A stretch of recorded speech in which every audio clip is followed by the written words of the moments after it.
Pada kesempatan kali ini, kakak akan jelaskan tentang bagaimana cara mengubah pecahan biasa ke bentuk desimal. Nah, untuk mengubah pecahan biasa ke bentuk desimal, kita bisa lakukan dengan dua cara. Cara yang pertama yaitu dengan mengubah dulu penyebutnya menjadi kelipatan 10. Jadi kita ubah dulu penyebutnya menjadi 10. Kalau nggak bisa, kita ubah ke 100. Kalau masih nggak bisa, kita ubah ke 1000 dan seterusnya. Kemudian cara yang kedua yaitu dengan pembagian bersusun atau pembagian porogapit. Oke, sebagai contoh misalnya berapakah bentuk desimal dari 2/5? Kalau kita pakai cara yang pertama, maka penyebutnya ini kita ubah dulu menjadi kelipatan 10. Di sini penyebutnya kan 5 nih. Kira-kira bisa nggak kita ubah ke 10? Bisa kan? Yaitu kita kalikan 2. 5 dikali 2 sama dengan 10. Nah, untuk pembilangnya juga kita kalikan 2. 2 dikali 2 sama dengan 4. Nah, sekarang jadi 4/10. Karena per 10, maka jawabannya pasti ada satu angka di belakang koma. Berarti 4/10 bentuk desimalnya adalah 0,4. Oke, untuk cara yang pertama ini kakak udah buatkan video pembahasan lengkapnya. Link videonya udah kakak taruh dalam deskripsi video ini. Untuk video kali ini kakak akan lebih fokus pada cara yang kedua, yaitu dengan pembagian bersusun atau pembagian porogapit. Oke, sekarang kita coba pakai cara yang kedua. 2/5. 2/5 itu sama dengan 2 dibagi 5. 2 dibagi 5 itu bisa nggak? Gak bisa kan? Karena 2 itu lebih kecil dari 5. Nah, karena gak bisa, maka kita tambahkan 0. Kemudian pada bagian jawaban sini kita tulis 0, sekarang jadi 20 dibagi 5. 20 dibagi 5 itu dapat 4. 4 kali 5 sama dengan 20. 20 dikurangi 20 sama dengan 0. Habis. Nah, hasilnya yaitu 0,4. Sama kan dengan cara yang pertama tadi? 0,4, 0,4. Sama. Oke, kita coba contoh soal yang lain. Misalnya 3/4. Nah, 3/4 itu kan sama aja 3 dibagi 4. Nah, 3 dibagi 4 itu bisa nggak? Nggak bisa kan? Karena 3 itu lebih kecil dari 4. Karena nggak bisa, maka kita tambahkan 0.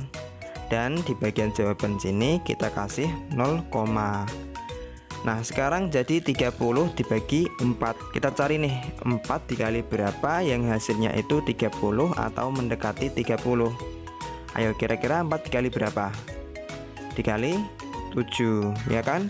Karena 4 kali 7 sama dengan 28. Kalau kita kalikan 8, hasilnya nanti 32 kebanyakan, maka nggak boleh. Berarti yang paling mendekati yaitu 4 kali 7. Nah, 30 dibagi 4 dapat 7. 7 dikali 4 sama dengan 28. Sekarang kita kurangkan, 30 dikurangi 28 sama dengan 2. 2 dibagi 4 kan nggak bisa nih, maka kita kasih 0 lagi. Jadinya 20 dibagi 4. 20 dibagi 4 sama dengan 5. 5 dikali 4 sama dengan 20. Kita kurangin, 20 dikurangi 20 sama dengan 0. Habis. Jadi hasilnya yaitu 0,75. Oke, kakak kasih contoh satu lagi biar adik-adik lebih paham. Misalnya kakak ada contoh soal yaitu 2/3. 2/3 itu sama dengan 2 dibagi 3. 2 dibagi 3 bisa nggak? Nggak bisa kan? Karena 2 itu lebih kecil dari 3. Karena nggak bisa, maka kita tambahkan 0. Dan pada bagian jawaban sini kita tulis 0, nah, sekarang jadi 20 dibagi 3. Nah, caranya kita cari kira-kira 3 dikali berapa yang hasilnya itu mendekati 20. Kira-kira berapa? Kalau 3 dikali 5 itu 15. Kalau 3 dikali 6 itu 18. Kalau 3 dikali 7 itu 21. Kebanyakan, maka nggak boleh. Berarti yang paling mendekati itu 3 dikali 6, yaitu 18. Jadi 20 dibagi 3 dapat 6. 6 dikali 3 sama dengan 18. Sekarang kita kurangkan, 20 dikurangi 18 sama dengan 2. 2 dibagi 3 nggak bisa, kita kasih 0 lagi. 20 dibagi 3 itu dapat 6.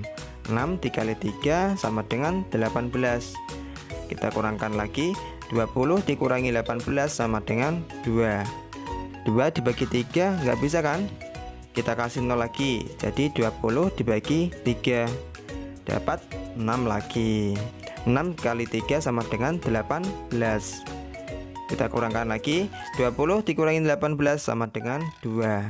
Begitu seterusnya. Kalau kita lanjutkan ya nggak ada habisnya, bakal panjang, 0,6666666 dan seterusnya. Nah, jadi kita cukupkan dua angka saja di belakang koma. Caranya yaitu dengan kita bulatkan 0,666, kalau kita bulatkan jadi 0,67.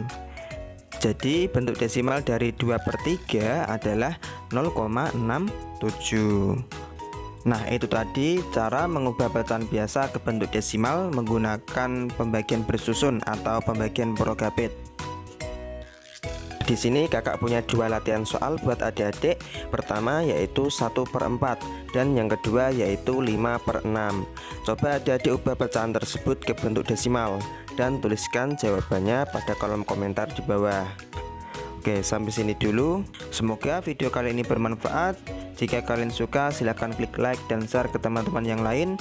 Dan jangan lupa klik subscribe serta aktifkan juga lonceng notifikasinya agar adik-adik semua mendapatkan pemberitahuan setiap kali ada video pembelajaran terbaru. Oke, kurang lebihnya kakak mohon maaf dan sampai jumpa di video-video selanjutnya. Bye.